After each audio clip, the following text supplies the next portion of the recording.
না না না, একেবারেই নয়, কারণ আয়নার সামনে দাঁড়িয়ে সুন্দর লাগলে অভিনেত্রী হওয়া যায় না। আমার বাড়ির খুব কাছাকাছি সমস্ত স্টুডিও। আচ্ছা, বাড়িটা কোথায় হলো? বাংলাদেশের অনেকেই জানে না। আমার বাড়ি হচ্ছে কলকাতা, একদম সাউথ কলকাতা। একটু আপত্তি ছিল। ওকে, ওটা কত বড় বয়সে? আমার হয়তো সেটা হয়েছিল যখন আমার 19-20 বছর বয়স ছিল। প্রথমে আমি যে প্রশংসাটা করতে চাই, যেহেতু আমি একজন আরজে, সো আমি যদি কখনো কোনো গুড ভোকাল শুনি, আমার কাছে এটা খুব টোন করে। তো আপনার ভোকাল শুনে মনে হয়েছে যে ইউ হ্যাভ বিউটিফুল ভোকাল, এবং আপনার আরজে হওয়া উচিত ফিউচারে, ইন ফিউচারে। তাহলে আমি চেষ্টা করব যে আমার এই প্রফেশনের পাশাপাশি right, you have beautiful vocal. So ইদিকা, আমরা খুবই ডিলাইটেড যে আজকে আমরা এই শোতে আপনাকে পেয়েছি, এবং আমরা যদি ভুল না করি যে কোনো টেলিভিশনে বাংলাদেশের একেবারে সরাসরি টেলিভিশনে গিয়ে এটাই বোধহয় আপনার প্রথম অনুষ্ঠান, রাইট?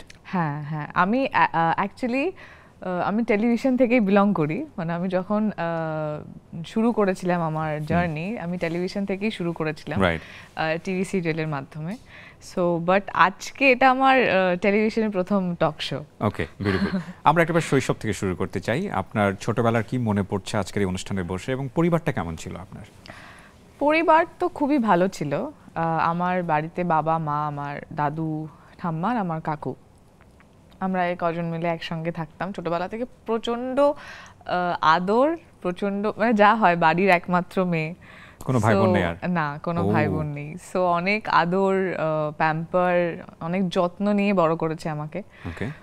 তবে ছোটবেলার একটা কথা এখন খুব মনে পড়ে, কখনো ছোটবেলা থেকে ভাবিনি যে বড় হয়ে অভিনেত্রী হব বা অভিনয় করব, কোনোদিনও কখনো প্ল্যান ছিল না। ছোটবেলা থেকে ইচ্ছে ছিল পাইলট হব বড় হয়ে, কিন্তু সেটা হয়ে উঠতে পারলাম না। তবে থ্যাংক গড হয়ে উঠতে পারে। সো বাট ছোটবেলার একটা কথা খুব মনে পড়ে, যে ছোটবেলা যখনই টিভিতে কোনো হিরোইনকে দেখতাম শাড়ি উড়িয়ে গান গাইছে, বা একটু দাঁড়িয়ে অ্যাক্টিং করছে, বা কখনো কোনো গানের সিকোয়েন্স হতো, সেখানে গানে নাচছে হিরো হিরোইন, তো সেইগুলো ভীষণভাবে কপি করতাম। আর আয়নার সামনে দাঁড়িয়ে দাঁড়িয়ে খুব সেই জেস্টারে কথা বলার চেষ্টা করতাম, বা সেরকম ভাবে মায়ের শাড়ি নিয়ে এরম করে উড়িয়ে, চুল এরম করে উড়িয়ে। তো সেইগুলো এখন ইনকেস যখন শুটিং নিজেও করতে যাই, তখন সেগুলো খুব মনে পড়ে। তো এগুলো নাকি ফ্যামিলিতে খুশি হতো, নাকি বলতো যে না, মেয়ের তো ভবিষ্যৎ আমরা দেখতে পাচ্ছি অন্যদিকে চলে যাচ্ছে? ফ্যামিলি ছোটবেলাতে তো কিছু বলতো না। ছোটবেলায় যেহেতু খুব ভালোবাসতো, ছোটবেলায় আমি মানে ছোট থেকেই আমি নাচের মধ্যে বড় হয়েছি, মানে নাচ শিখেছি অনেক ছোট থেকে। তো তখন তো কিছু বলতো না, কিন্তু যখন বড় হওয়ার পরে যখন বাবা মাকে বলেছিলাম যে হ্যাঁ আমি এবার অভিনেত্রী হব ভাবছি, একটু আপত্তি ছিল। ওকে, ওটা কত বড় বয়সে, মানে কোন সময়টাতে? After my graduation. তো এখান থেকে আপনার আসলে এই জার্নিটা শুরু হয় কিভাবে, মানে নাটকে আসা বা মিডিয়াতে কাজ করা, এটা টুইস্টটা কি আসলে? Actually all of a sudden ব্যাপারটা মাথায় আসা, মানে থাকে না, আমরা হয়তো কিছু কিছু সময় ভাবি যে মানুষ, কেউ খুব ছোটবেলা থেকে ভাবে যে আমি বড় হয়ে এটা হব, কেউ একটা বয়সের পরে গিয়ে বুঝতে পারে যে না, আমি তো এটা করতে চাই বা আমি এটা করব। সেটা অনেকের হয় যে 40-50 ইয়ার্সও লেগে যায় বুঝতে যে আমি কি করতে চাই।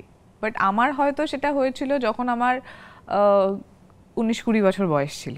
মানে আমি যখন গ্র্যাজুয়েশন করছি, থার্ড ইয়ারে যখন আমি পড়ি, তখন all of a sudden I just feel কি আমি অভিনয় করব।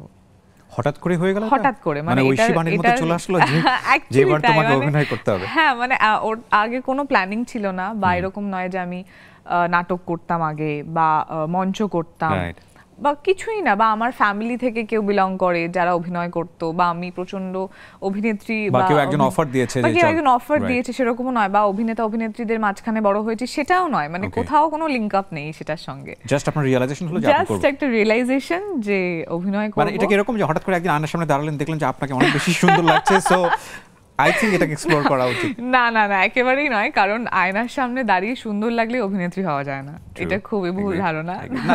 অ্যামেচার থিংকিং থাকা উচিত ইনিশিয়াল স্টেজে, সে কারণেই হয়তো জিজ্ঞেস করছিলাম। লুকস একটা ডেফিনেটলি দরকার হয়, কিন্তু আমরা অনেক অভিনেতা অভিনেত্রীদেরকে জানি যাদেরকে মানে তাদের লুকসের থেকে বেশি তাদের ট্যালেন্ট ম্যাটার করে। সো সেক্ষেত্রে তো একদম আয়নার সামনে দাঁড়িয়ে ওটা আমার ফিলই হয়নি। আমি সত্যি মানে অল অফ আ সাডেন থিঙ্কিংটা আসা যে থার্ড ইয়ারে একবার চেষ্টা করে দেখতে পারি, জানি না কি হবে, হয়তো কিছুই করতে পারলাম না। ফাইন। সো আপনার ফ্যামিলিতে আর কেউ কি করতো অভিনয়? সার্কেলে কেউ করতো না? তো আপনার চিন্তাটা আসলো, তারপর আপনি কি করলেন? তারপরে অডিশনস খুঁজতে শুরু করলাম। কোথায় গেলে অডিশন দেওয়া যায়? সোশ্যাল মিডিয়াতে, কারণ আমার স্টুডিও কোথায় কি, আমি যেহেতু আমার বাড়ির খুব কাছাকাছি সমস্ত স্টুডিও। আচ্ছা, বাড়িটা কোথায় হলো? বাংলাদেশে অনেকেই জানে না। আমার বাড়ি হচ্ছে কলকাতা, একদম সাউথ কলকাতা। ওকে, টলিগঞ্জ, একদম সাউথ কলকাতা। ওকে, সো মোটামুটি শহরের মধ্যে আপনারা? একদম শহরের মধ্যে। ওকে।